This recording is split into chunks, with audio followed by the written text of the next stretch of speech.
Still Wakes the Deep is one of the greatest horror walking simulators of all time, in my opinion at least. I very much enjoyed my time in this game. I first heard about it at the Game Awards, or maybe it was the Xbox Showcase back in 2023, and I don't remember which show it was, but from the beginning that I seen the trailer, I was instantly hooked. I loved the idea of a horror game taking place in the middle of the ocean. It's the reason why I really like the game Subnautica. It's not a horror game, it's not meant to be horror, but there's a lot of scary elements in it, especially with the Leviathan, the giant monsters at the bottom of the sea. That game terrifies me, and it's basically Minecraft. But, yeah, horror in the middle of the ocean, and then you add body horror with cosmic horror sprinkled into it, with some strong voice acting and some emotional depth, and you have a damn near perfect horror game. And this is coming from a guy who doesn't really like horror games where you can't fight back. That's why I absolutely cannot play the Outlast games or the Amnesia games. But I don't know. I just felt like giving this game a try, and I really enjoyed it. My name's Blast, and today I will be reviewing Still Wakes the Deep. Now, I already said the name already, and I guess I just wanted to introduce myself in case you didn't know or you didn't read the channel name. Anyway, let's start on my brief synopsis, running down the first quarter or so of the game like I usually do in these reviews. Still Wakes the Deep takes place in the Christmas of 1975 on an oil rig off of the Scottish mainland. In it, we play a man named Cameron McCleary, who simply goes by Cos. Apparently the story is that Cos got in a fight that caused him trouble with his family, and the police and his wife threatens him they threaten to leave him if he doesn't fix it all. So instead of facing his troubles, he runs away to work on an oil rig with his buddy and family friend named Roy. So Cos wakes up from a nap and goes outside and talks to Finley, one of his work buddies, for a bit as we head to the canteen to speak with Roy. We make it to our pal Roy, and as we're talking, Rennick, the boss man, calls us to his office, where we're going to skip a little bit since there's a lot of plot that you need to experience for yourself. But anyway, after Cos gets fired by Rennick for all the drama he's causing back in the mainland, we walk outside to walk to the helicopter to take us back to the mainland so we can face our problems. Go to jail, basically. But an explosion happens as the main drill of the oil rig hits something unknown. And a guy falls over into the water, so Cos goes to go save him, but he ends up falling into the water as well. So we have this weird dream sequence that happens, and we automatically cut to a few more work buddies. They save Cos from drowning, and we eventually wake up alone in a room next to a heater, hoping we'd wake up, I suppose. So we walk out and run into our buddy Brody.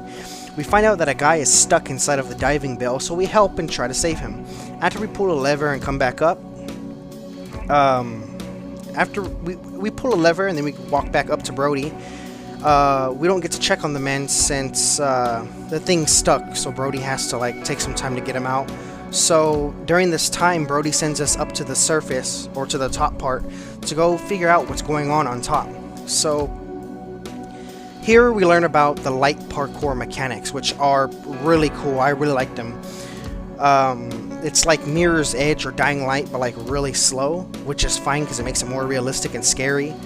And we also come across this weird alien root vein looking thing. What the fuck? I can hear it. What you doing? How do you get close to that? Come back and say. What? Cuz! Get over here before it falls apart!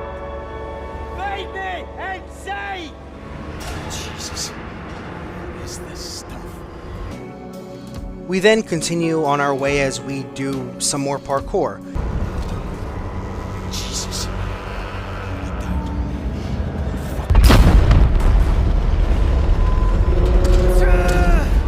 We eventually make it back inside the rig, and it's terrifying and completely shrouded in darkness. We find a flashlight for our helmet, and we continue our journey. We run back into Finley, and we hear about another worker named Gibbo that got some type of liquid or oil on him during the explosion, and it made him turn into something else, something violent. So that's pretty good here, I guess. We continue our walk and find a gruesome scene of some guy's intestines are spilled out, and it's clinging to the walls, like if he blew up or something. It's weird. We end up coming to a flooded area where we must avoid a mutated Gibbo as we navigate through the water in like a maze of some type. We get away as Gibbo gives us a little jump scare, and we walk away from the chase scene, even though it's pretty slow, and I kept looking behind me and I didn't see him, so whatever. It's supposed to be like a pseudo chase scene, like to get you into it, I guess. Anyway, as we walk away, we hear Gibbo talking to himself. It seems that the victims are still conscious through their mutated bodies.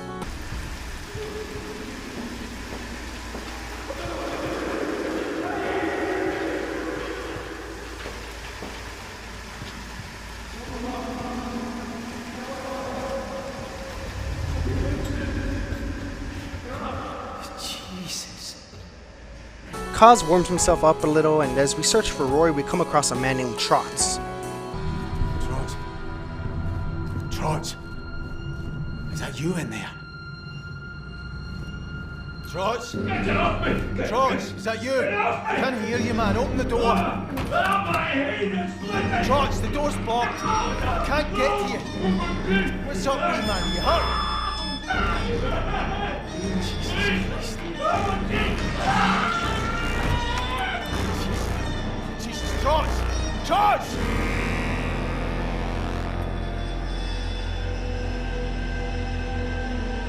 Later, we end up finding Roy, and we catch him up as much as we know. And they talk about how Kaz and Roy talk about how Rennick will probably leave them behind, so Kaz decides to check on the lifeboats as an escape route. On our way to the lower deck, we find this weird mass of flesh on the wall that creeped me out. It has like faces in it. It's weird. After a few jump scares, we make it back outside where Rennick speaks again. After some more parkour, we make it to the lifeboat, and the damn thing breaks apart because of how cheap it is. So before we can continue, we get a call from Rennick. After some amazing dialogue, Who's with you? Roy's in the canteen. Finlay and Brody are alive. Listen to me, McClary. Get your ass up to the chopper pad, bring anyone else you can find too, and whatever you do, don't touch this stuff all over the bearer. I can't get back out.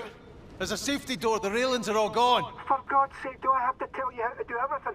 Give the door a tidy kick at the bottom. It'll open right enough. What about you? Just concentrate on getting to the pad. Don't worry about me. You see, Rennick? What? Well, does this mean we're okay, like? No hard feelings? Get to fuck, McClary, and when you get back, fuck off again. I'd be happy to see you drown, but I'm not having your death on my fucking record. Go on your cell, you old fud. we kick down a door and continue on. We eventually get in our first hide-and-seek scenario with one of the monsters, and the monsters look messed up. I eventually gather the courage and run to the door, and we get into a brief chase scene that's not very, I don't know, when you run in this game, it's very anticlimactic and very slow. I dumbed it down, maybe it's because he's running in a jumpsuit, maybe that makes it harder to run, but it looks kind of weird. So, eventually we meet with Roy again and tell him that we need to get to the helipad that's across the deck. But he starts to feel unwell because he needs his insulin. So Roy says he will go back to get his insulin in his cabin, and Kaz heads to the helipad to tell Rennick to wait for him. So the only problem is that we need to get across the deck that I mentioned before. And once we open the door, I am horrified at the sounds that I hear coming from the fog.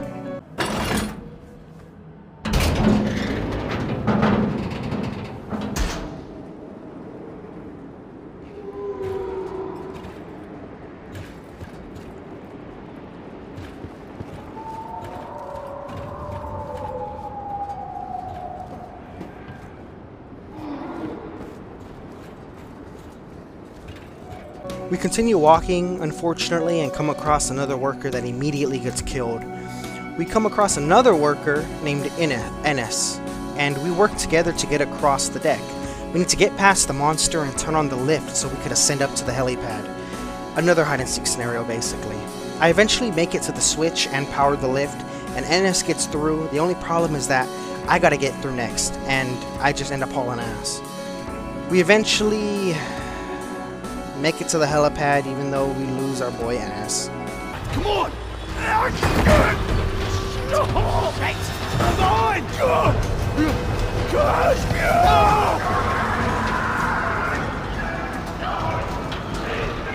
No! Jesus!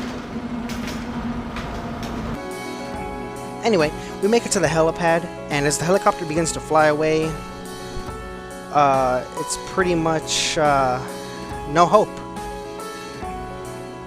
Until the helicopter messes up, comes back and flies and crashes into the rig, almost killing Kaz. So now, if there was no hope before, now it's just, what's the point of even trying, you know? So, yeah.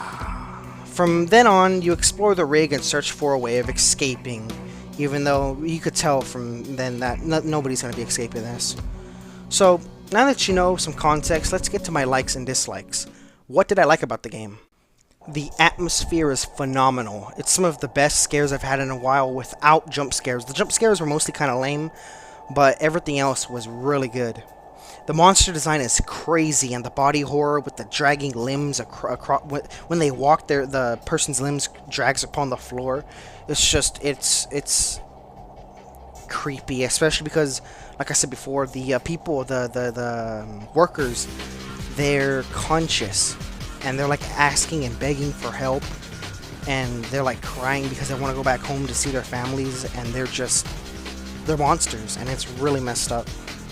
The gameplay itself is alright, but it's hard to talk gameplay with horror games where you can't fight back, so because the entertainment doesn't come from the gameplay itself, it comes from the horror. So it succeeds in horror. The gameplay itself, not very good, but whatever. The voice acting is phenomenal, some of the best I've heard in a long while.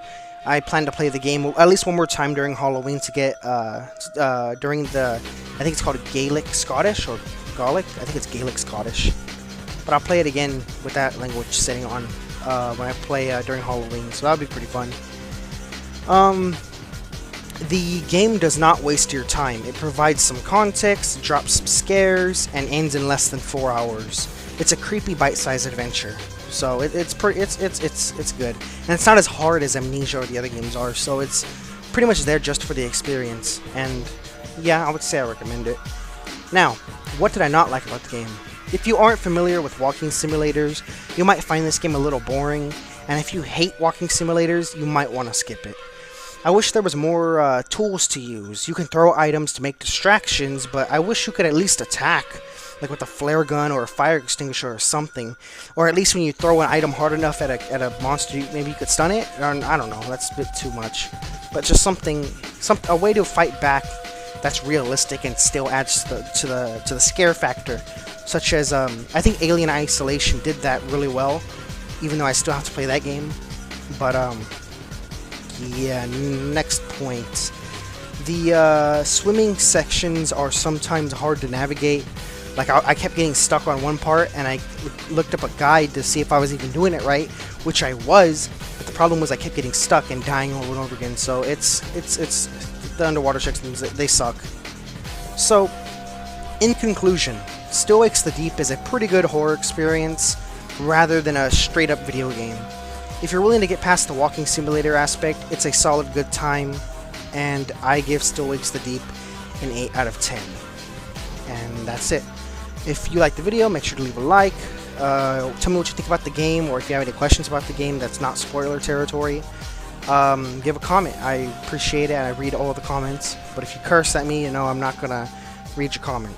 Or I will read it probably, but I won't reply. So just be a good sport about comments, basically.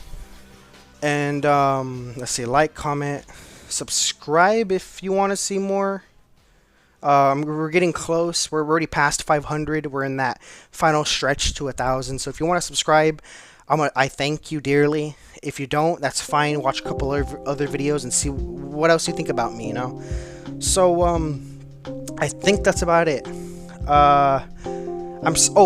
I want to issue a quick apology. I'm sorry this video came out late. This was supposed to be uploaded on Friday. This is going up, what's today? Today is Saturday, so it'll be up on Monday. So this video is going to be a few days late, and I want to apologize for that. It's a whole lot of different things going on, and I don't have a lot of private time to sit down and record my videos. So I just want to apologize for that, and I thank you guys for having the patience and sticking with me. So that's about it, and yeah, see you guys in the next video. Bye bye.